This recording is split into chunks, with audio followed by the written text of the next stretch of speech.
Evening, guys. So this is the next instalment on my childhood. You're tuning in to find out where Paul proposed to me, aren't you?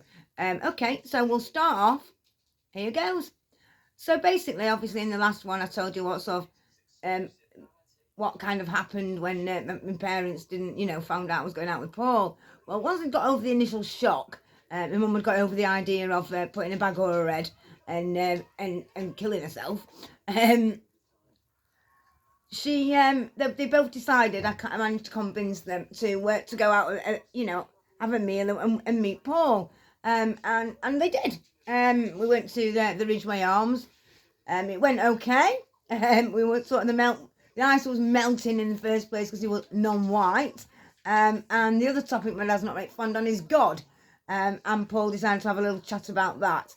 But nobody got hurt. Nobody were facing murder, and we all got through it. So it wasn't too bad.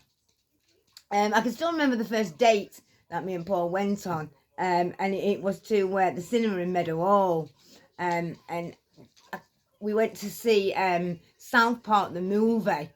Sat at the back eating his popcorn, and didn't get any of this pick and mix though. I mean, fucking hell, that is a rip off. That's like taking another person to the fucking cinema, isn't it? So anyway, we're sat at the back, we're watching it. And I don't know how many of you have actually seen the movie, but a part of it, I've only ever seen it a couple of times, and it was a very long time ago. But this scene, what I'm talking about now, it's they're going to war. Apparently, they're having a war in wherever South Park is, and they're watching sort of a training video, and then at the end it says, if all else fails, hide behind a black person. And I'm sat there next to Paul. I mean, fucking hell, fire. Even just going on the picture on a first date, it is very extra memorable for me, I mean, fucking hell. I don't know why they thought that one that always died, what was he called in the bloody Anorak, Kenny? I mean, fucking hell, he was definitely going to die in the war, wasn't he, if they sent him.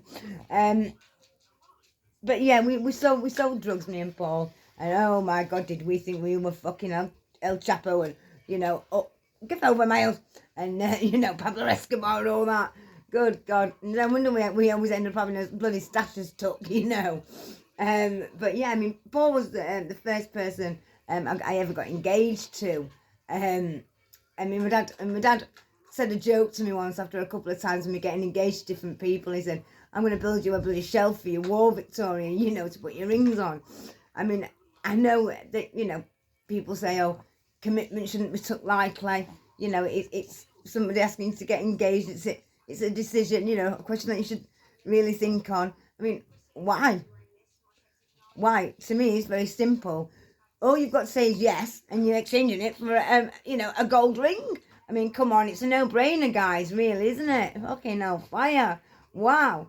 But even though I've been getting engaged a few times, none of them was really like romantic.